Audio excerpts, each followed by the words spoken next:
Good morning, friends. How are you all? I hope you are fit and fine. As you know, yesterday we completed dictation words of the chapter number 8, and today, on 16th of July, we are going to start reading of the chapter number 8. So, let's start it here. Chapter number 8, a genie whom no one liked. एक ऐसा जीनी, एक ऐसा जिन्न जिसे कोई भी पसंद नहीं करता था. Its friends, have you heard the story of genie and the magic lamp of और चिराग का जिन्न? तो फ्रेंड्स, क्या आपने कभी मैजिक लैम्प या फिर चिराग के जिन्न की स्टोरी सुनी है? Do you know how the जिन्न come out of the lamp? क्या आप जानते हो कि उस चिराग से, उस लैम्प से बाहर जिन्न कैसे आता है? Genie of the lamp is known to fulfil the wishes of people. Can a genie be ever unhappy? एक जो जीनी है वो लोगों की विशेष पूरी करने के लिए जाना जाता है. दैट मीन जीनी जो होता है, जिन्न जो होता है, वो लोगों की विशेष पूरी करता है. Can a genie be ever unhappy? क्या एक जीनी जो है वो कभी अनहैप्पी हो सकता है, कभी वो सैड हो सकता है? आपने कभी ऐसा सोचा? ऑब्वियसली होता होगा. चलो हम ये स्टोरी रीड करते हैं और इस बारे में जानते हैं. यहाँ हम जिस चिराग या फिर लैंप की बात कर रहे हैं वो ये लैंप है. आपने सीरियल में या फिर किसी वेब सीरीज़ में देखा होगा कि ऐसा कोई लैंप होता है, उसमें से जिन्न बाहर निकल के आता है. ठीक है, तो उसी लैंप की बात हम इस चैप्टर में करेंगे. Once upon a time there was a genie. एक समय की बात है, एक जीनी था. But this particular genie was famous for spoiling things up. लेकिन ये जो स्पेशल टाइप का जीनी था, ये चीज़ों को ख़राब करने के लिए जाना जाता था. Whenever someone rubbed the magic lamp, he would come out and say, "What is your wish?" जब भी कोई इस मैजिक लैम्प को रब करता था तो ये जिन्न बाहर आता था और पूछता था कि तुम्हारी क्या इच्छा है. Then a great cloud of smoke would appear. फिर जो है स्मोक का एक बड़ा सा क्लाउड, मतलब कि धुएं का बादल वहाँ पे अपीयर होता है. दैट मीन बहुत सारा स्मोक, धुआं वहाँ पे प्रकट होता है. Hundreds of things would appear, hundreds of things would fly through the air. और साथ ही में बहुत सारी चीज़ें बाहर निकलती है और हवा में उड़ती है. When somebody wanted something, he would bring it covered in so much dust that nobody wanted even touch it. जब भी कोई भी पर्सन कोई चीज़ चाहता था तो ये जिन्न उस चीज़ को अपने लैंप में से लाके देता था, लेकिन वो इतनी ज़्यादा डस्ट में होता था कि कोई भी उस चीज़ को टच भी नहीं करना चाहता था. So silly were his mistakes that no one like the magic lamp. उसकी गलती जो है इतनी फुलनेस थी, दैट मीन इतनी पागलपंती भरी उसकी गलतियाँ थी किसकी? जिन्न की, कि कोई भी अब मैजिक लैम्प को पसंद नहीं करता था. So the genie did not come out for years. और इसीलिए क्या हुआ? सालों तक, बहुत सारे सालों तक जो जीनी है, जो जिन्न है, वो अपने मैजिक लैम्प से बाहर नहीं आया. वो अंदर ही अंदर अपने मैजिक लैम्प में ही रहा.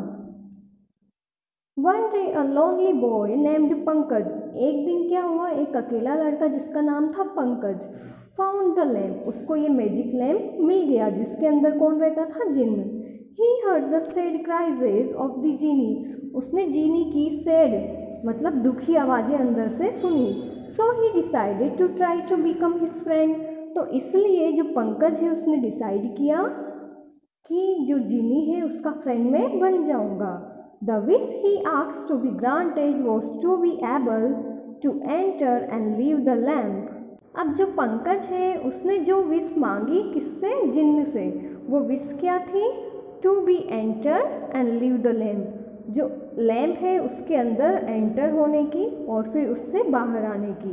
The genie was happy to grant this wish. जो जीनी है वो बहुत खुश हुआ ये विश उसकी पूरा करने में. As soon as Pankaj enter the lamp. अब जैसे ही पंकज ने उस लैम्प के अंदर एंट्री की, he could see what the genie's problem was.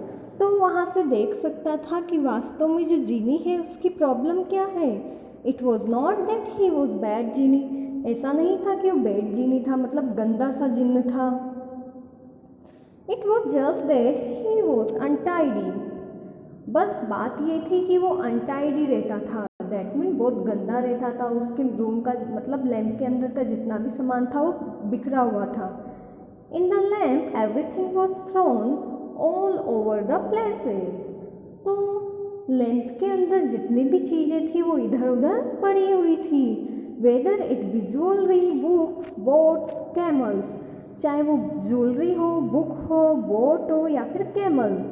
It was clear that the place had not been clean for year. और वो जो लैम्प है उसको अंदर के ऐसा लगता था कि बहुत सालों से ये जो लैम्प है ये साफ नहीं हुआ है या इसके अंदर की सफाई नहीं की गई है। Pick up anything and a cloud of dust would fly up. हर चीज़ के ऊपर इतनी ज़्यादा डस्ट थी कि जब भी उस चीज़ को उठाया जाता था तो वहाँ से धुएं का एक बादल बन जाता था। पंकज वो सरप्राइज, पंकज जो है सरप्राइज हुआ ये देख के। The genie felt ashamed and apologise. जो जीनी है उसको इस चीज़ के लिए शर्म आई, वो जितना गंदा उसके अंदर था उसके लिए शर्म आई। एंड अपोलोजाइज्ड, और क्षमा उससे मांगी, किससे मांगी? पंकज से। He said that a genie's job was very important and he had no time for cleaning. तो जो जीनी है वो बोलता है कि जो जीनी है उसका जो काम है वो बहुत ज़्यादा इम्पोर्टेंट होता है लोगों की विशेष पूरा करने का, और इसीलिए उसके पास टाइम नहीं था सफाई करने का। But Pankaj remembered his mother's advice. लेकिन जो पंकज है उसको अपनी मदर की एडवाइस याद आई। He told the genie that it was important to keep all his things in order and so they decided to give the place a good clean.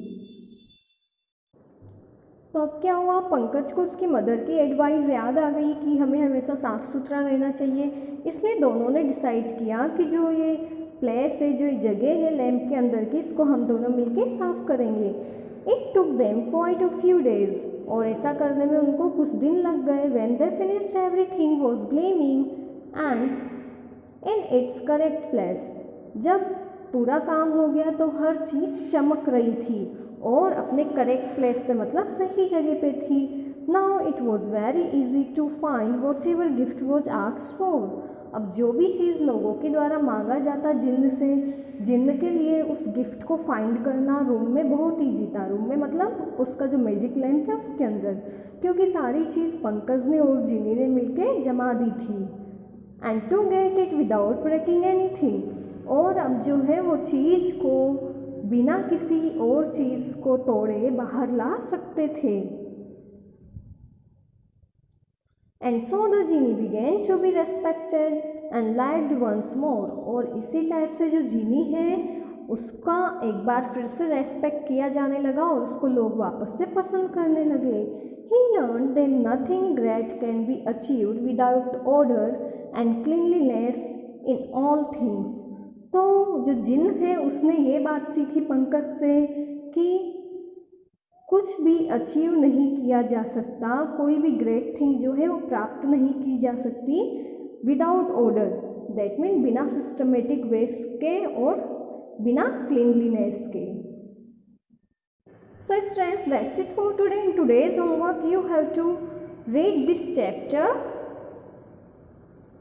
by self. Okay, ये जो chapter है ये आपको खुद से reading करना है। कुछ नहीं आता है, किसी लाइन का ट्रांसलेशन नहीं आता है तो आपको वीडियो लेक्चर में देखना है। और फिर भी कुछ नहीं आता है then you can make me call.